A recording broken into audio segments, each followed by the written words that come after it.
Hey everybody, John here from Sonic Drive Studio. I hope you're all doing well. Today we're going to do something that I've been wanting to do for a long time, and that is compare my PRS MT15 to my ENGL Fireball 25. You might ask yourself, why compare these two amps? Well, as of right now, these are some of the few lunchbox amplifiers that have the big 6L6 tubes in the power section. I'm not really aware of other small amplifiers like these that have 6L6 tubes in the power section. Maybe there are more out there, I'm not sure.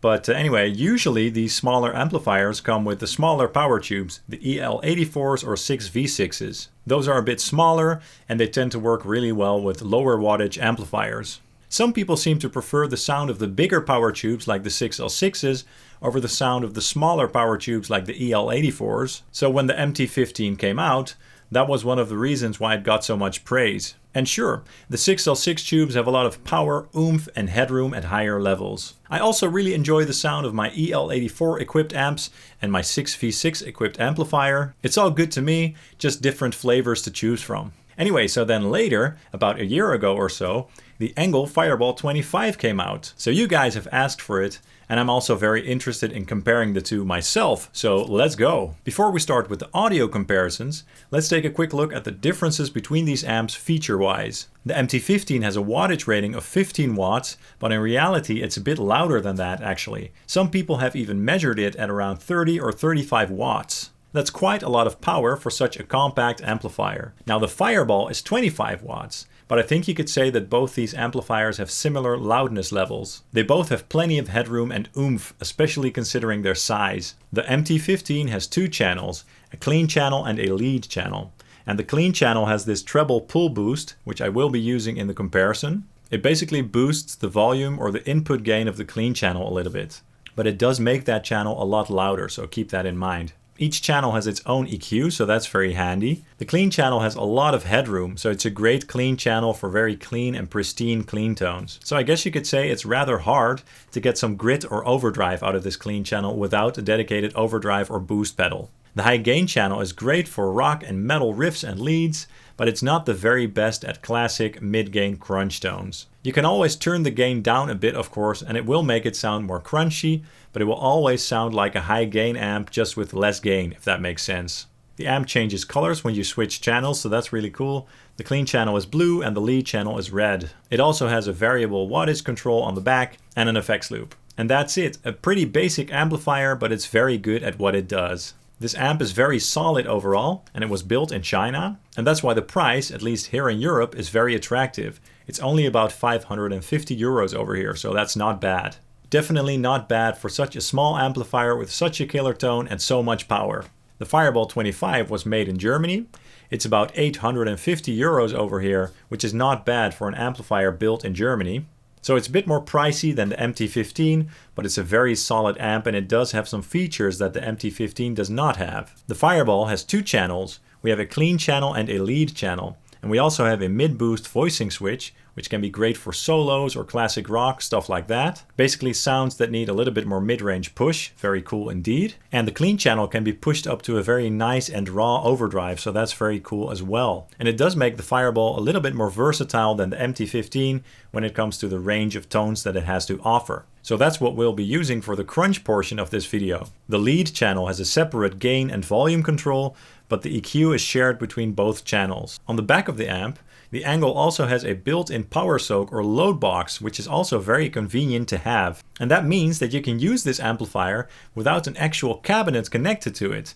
Very handy for silent recording. The Fireball also has a very nice built-in noise gate on the back, which is very handy for killing the noise with high gain tones. Overall, a great little amp with that true German ENGL sound. Alright, now let's get to the sound demos. Just as in my more recent amplifier comparison videos, you'll be hearing all the amps in a full mix with fitting and unique Ownhammer impulse responses. Both the amps will be fed through my trusty Fractal Audio LB2 reactive load box for that true tube amp response. And the Ownhammer impulse responses will take care of those wonderful guitar cabinet sounds. So like I said, you'll get to hear both the amps in a full band mix with clean, crunch, heavy rock and metal tones. But you'll also get to hear both amps in isolated A/B back-to-back comparisons. But you'll also get to hear both amps in similar A-B back-to-back isolated comparisons, but this time with all the sounds going through one single Ownhammer impulse response. And again, for that purpose, I chose one of my all-time favorite Ownhammer impulse responses, and that is the Forward 3 mix from the 412 Trad V30-MB1 speaker cab combo from the Revolution series. So that's just one killer impulse response that works well for anything. Okay, let's start with the clean tones. For this purpose, I used my ESP LTD EC401B baritone guitar with EMGs just to try something different, but it sounds absolutely awesome. Now we're going to use the clean channels for both amplifiers, of course, and since these amplifiers don't have reverb, I'm going to add a little bit of reverb with Helix Native in my DAW and post, just some subtle room reverb to make them sound a little bit more roomy and lively. Alright, let's start checking these amplifiers out. Here we go.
Great, some very nice clean tones indeed.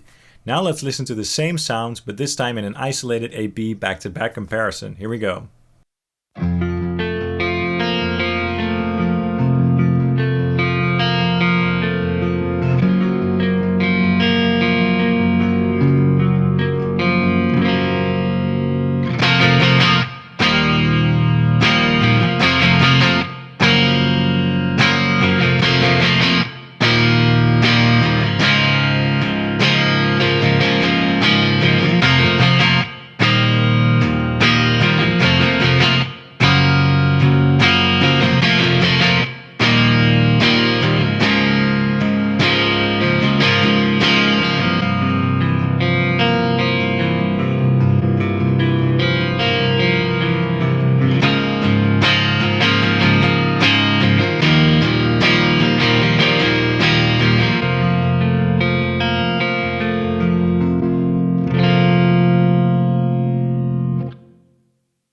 And now that same thing, but this time with the amplifiers going through that same Ownhammer impulse response.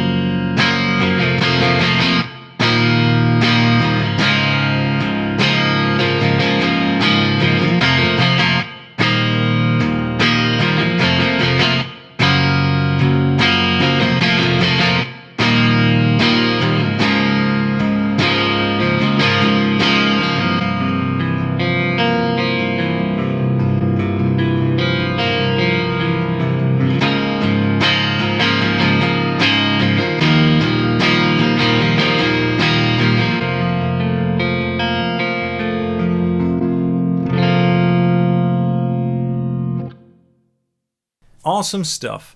Now let's move on to some more dirty or filthy crunch tones with some nice rock and roll. For this purpose, I'm using my Gibson Les Paul Classic, a great guitar for crunch tones overall. And since the MT15 does not have a dedicated crunch channel, we're just going to use the lead channel but with the gain lowered a bit. But with the ENGL, we're still on the clean channel, but we have the gain cranked up all the way for some nice overdrive. And we also have the mid boost on for some extra push. Here we go.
Sweet!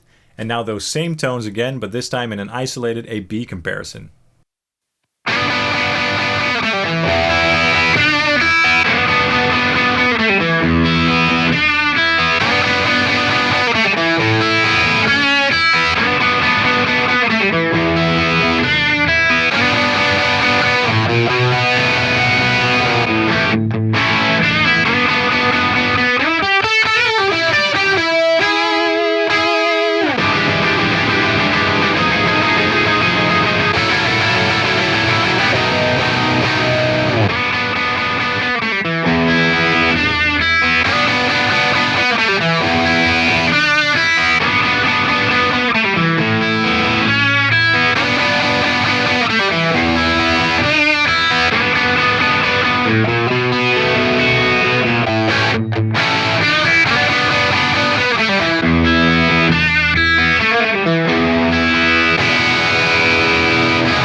And now that same thing, but with the amps going through that same own hammer impulse response.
Very cool. The MT15 definitely did not sound bad here, but the ENGL just had a very nice and special organic mid-gain crunch going on with a lot of push. And that's one of the things that sets this amplifier apart from the MT15 in my opinion. It's always nice to have an option for a nice and vintage sounding crunch tone. Very cool. Now let's move on to some more chunky and heavy rock tones, and I'm using my ESP Altity Elite Eclipse 1 guitar with a Seymour Duncan JB in the bridge, one of my favorite pickups for rhythm guitars. Both the amps will be set to their lead channels, and the mid-boost control on the angle will now be turned off. Here we go.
That was awesome! Both the amps sound so nice in their own way. The MT15 seems to have that bright and wide American sound going on, whereas the Fireball has a sort of distinctive industrial roar to it. Both very awesome. Now let's check out the isolated AB back-to-back comparison. Here we go.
And now that same back-to-back comparison, but this time with the amps going through that same Ownhammer impulse response.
sick. Very sick indeed. And now for the metal heads, we're going to check out both the amplifiers, but this time with an ESP LTD 7-string baritone guitar. It's my purple satin Stephen Carpenter signature model with the single Fishman Fluence pickup in the bridge position, a very awesome guitar. And I'm using that Fishman Steph pickup on the modern voicing this time. Both the amps will be set to their lead channels again, but with some small tweaks here and there to accommodate the lower tunings. Here we go and enjoy.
Awesome, they both sound so sick. Very nice. And now again, let's check out those sounds in an isolated A-B comparison. Here we go.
And now of course that same thing again, but with the amps running through that same own hammer impulse response.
Alright, that was so much fun. Both the amplifiers sound so awesome, especially for being so tiny. But which amp is the best one? Which one should you get? Well, I guess that depends on a couple of factors.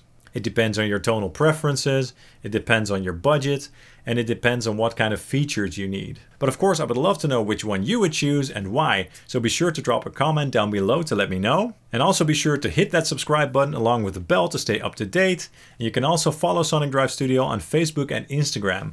Thank you so much for watching, and I hope to see you soon in my next video. Cheers!